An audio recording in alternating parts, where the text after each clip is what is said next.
श्री शिवाय नमस्तुभ्यं मित्रों, जय महाकाल, हर हर महादेव। तो मित्रों, कैसे हैं आप सब? आशा करते हैं आप सब लोग बहुत अच्छे होंगे। मित्रों, हम सबको पता है कि आज है 9 मई और आज है 9 मई के दिन वैशाख प्रदोष शुक्रवार का बहुत ही प्यारा सा दिन।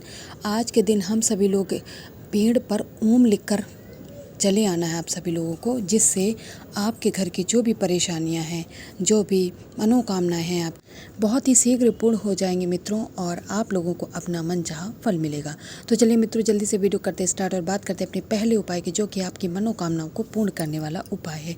इस उपाय को करने के लिए आप सभी लोगों को स्क्रीन पर चंदन दिख रहा है, आप लोगों को लाल चंदन लेना है मित्रों। सूखा मिल जाएगा, उसे आपको क्या करना है, किसी कटोरी में निकाल करके उसे कुछ जल की बूंदें डाल करके और उसका गाढ़ा सा आप लोगों को पेस्ट तैयार कर लेना है लाल चंदन का। ठीक है मित्रों, अब क्योंकि हम लोगों ने बात की है ओम बनाने की, तो अब आप लोग को दिमाग में आ रहा हो कि आखिर किस पेड़ पे हम लोग ओम बनाएंगे। तो मित्रों, यहाँ पर स्क्रीन में आप लोगों को बेलपत्र का पेड़ दिख रहा है। आपके घर के आसपास ज़रूर ही होगा, बहुत से भाई बहन ने तो अपने गमले में ही लगा रखा होगा। तो यदि आप अपने घर पे करने वाले तो घर पे कर लीजिए, अन्यथा आप आपके घर के नज़दीक में जहाँ पर भी है वहाँ पर इसी लाल चंदन की कटोरी को लेकर जाएंगे मित्रों, और बेल पत्र की जो पेड़ होती है, जो सबसे पास वाली डाल होगी, उस पर आपको ओम का निर्माण करना है। ओम का निर्माण जब आप कर रहे होंगे तो आपकी उंगलियों पे 3 उंगलियों की सहायता से ही बनाना है, जिससे आप लोग त्रिपुंड बनाते हैं। अब आपको घर वापस आके अपने हाथ को धुलना नहीं है, बल्कि साथ ही में आप लोगों को ले लेना है तांबे के एक कलश में अपने घर का शुद्ध जल, क्योंकि प्रदोष काल का दिन है तो गंगा जल लेना अनिवार्य हो जाता है मित्रों। और इस बार आपको 2 लोटा जल लेके जाना है। ज़रूरी नहीं कि आप इतना बड़ा लोटा लेके जाएं, जैसे आपके पास सुविधा हो उस हिसाब से बस आपको 2 पात्र में जल लेकर के, बाकी अब ये कटोरी चंदन वाली लेकर के मित्रों पहुंच जाएंगे देवादिदेव महादेव भगवान शंकर की शिवलिंग के पास में। अब यहाँ उपाय को आपको बहुत ध्यान से समझने की आवश्यकता है। देखिए, आपके पास में 2 लोटा जल है, तो सबसे पहले 1 लोटा जल महादेव जी की शिवलिंग पे श्री शिवाय नमस्तुभ्यं मंत्र का जाप करते हुए चढ़ा दीजिएगा। जैसे आप जल चढ़ाएंगे, महादेव जी का शिवलिंग गीला हो जाएगा। अब उसे आपको साफ करना है, यानी सुखा लेना है। सुखाने के बाद में जब पूरा पानी महादेव जी की शिवलिंग से निकल जाए, सूखी हो जाए, उसके बाद में अभी आपको उस हाथ का इस्तेमाल नहीं करना है जिस पे आपके चंदन लगा हुआ। ठीक है मित्रों, अब जिस उंगली पे आपको चंदन लगा हो उसी हाथ पे दोबारा आपका स्पर्श नहीं करना, उसी हाथ से ही महादेव जी की शिवलिंग के ऊपर आपको कुंदकेश्वर महादेव जी का स्मरण करते हुए ओम का निर्माण कर देना है। जब आप ओम का निर्माण कर चुके होंगे, अब आपके पास 1 लोटा शेष जल फिर से बचा है, उसे मित्रों आप समर्पित करेंगे यहाँ पर महादेव जी की शिवलिंग के ऊपर कुंदकेश्वर महादेव जी के नाम से। जैसे समर्पित करेंगे वो जल नीचे गिरने लगेगा। आपको थोड़ा सा कुछ अपने पात्र में जल को लेकर के महादेव जी का आशीर्वाद लेके वापस आएंगे और अपने घर संपूर्ण उस जल का अपने घर पे छिड़काव कर दें। इतना करने मात्र से ही मित्रों आपकी जो मनोकामनाएं हों वो अवश्य पूर्ण हो जाती है। यहाँ पर मित्रों आप लोगों ने पहले उपाय को समझ लिया। अब हम लोग बात करेंगे आज के अपने दूसरे उपाय की। दूसरा उपाय है आपके घर से रोग बीमारी को दूर करने वाला उपाय है। इस उपाय को करने के लिए आप लोगों को 1 अक्षत चावल का दाना लेना है। ठीक है मित्रों, केवल और केवल 1, लेकिन अक्षत चावल का दाना होना चाहिए। इसके साथ ही मित्रों आप लोगों को लेना है शहद। जी हाँ मित्रों, शहद लेना है, जिसे हनी भी कहते हैं। बहुत से ब्रांड का मार्केट में आजकल अलग अलग ब्रांड का आता है। आप अपनी सहूलियत के हिसाब से शहद ले लीजिए। अगर घर में पहले से ही पूजन के उसमें आपके पास है तो आप उसे भी प्रयोग में ले सकते हैं। ठीक है मित्रों, 1 चम्मच लेना, बहुत ज़्यादा नहीं लेना। इस उपाय में आप लोगों को तांबे के कलश में जल तो लेना है, गंगा जल भी डालना है, लेकिन इस बार 1 लोटा जल लेना है, ना कि 2 लोटा।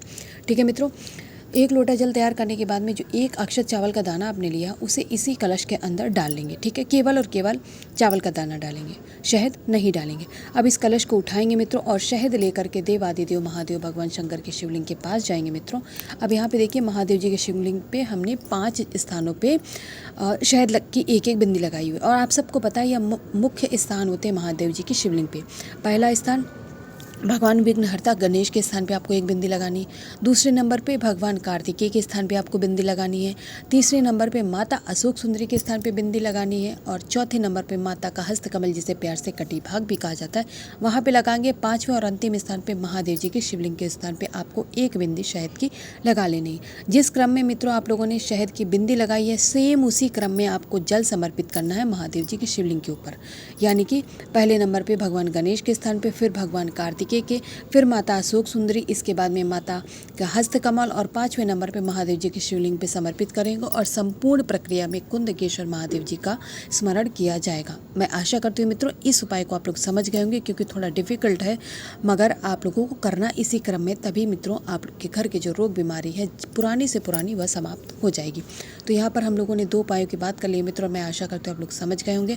अब हम लोग वीडियो में आगे बात करेंगे वैशाख प्रदोष के दिन करने वाले अपने तीसरे और अंतिम उपाय की। मित्रों जो हमारा तीसरा उपाय हम करने वाले हैं वह है घर में एक व्यक्ति ऐसा मौजूद होता है जो क्लेश बहुत करता है, यानी कि घर में दादागिरी टाइप का है ना, गुंडागर्दी करता है। तो उसके मन को शांत करने के लिए आप लोगों को लेना है एक बेलपत्र। एक बेलपत्र लेने के साथ में मित्रों आप लोगों को यहाँ पर स्क्रीन पे रुद्राक्ष दिख रहा होगा। इससे फ़र्क नहीं पड़ता ये कितने मुखी है, बस रुद्राक्ष होना चाहिए आप लोगों के पास में। आप ले लीजिएगा, जितने मुखी भी आपके पास में हो आप वो रुद्राक्ष लेंगे। रुद्राक्ष लेने के बाद में एक तांबे के कलश में आप लोगों को जल तैयार करना है अपने घर का, ठीक है मित्रों।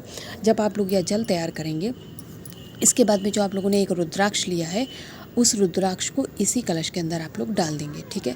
इसके बाद इस कलश को उठाएंगे, उस बेलपत्र को उठाएंगे और मित्रों महादेव जी के शिवलिंग के पास पहुंच जाएंगे, ठीक है मित्रों। यहाँ पर आप उपाय को समझिए।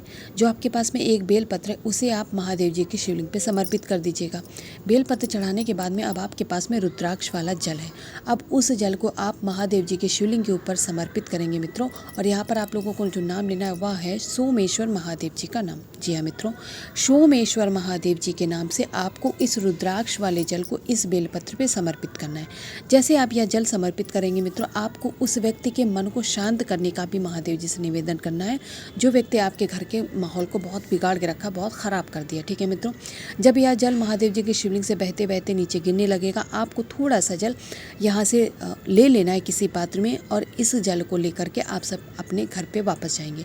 महादेव जी का आशीर्वाद लेना नहीं भूलना है, इस बात का आप लोग विशेष ध्यान रखें। जब आप अपने घर पे जाएंगे उस व्यक्ति को आपको इस जल से आचमन करा देना। इतना कराने मात्र से ही उस व्यक्ति का जो मन है वह पहले जैसा हो जाएगा, यानी वो जो घर का माहौल ख़राब कर रहा है, सबको परेशान कर रहा है, वो धीरे धीरे बंद कर देगा और आपके घर में सुख शांति का निवास होगा, ठीक है मित्रों। तो मैं आशा करती हूँ आज के दिन यानी वैशाख प्रदोष के दिन करने वाले आप 3 उपायों को समझ गए हो। तो इन उपायों को आप सभी लोग अपने घर पे ज़रूर करें। महादेव जी का आशीर्वाद ऐसा पर बना रहे।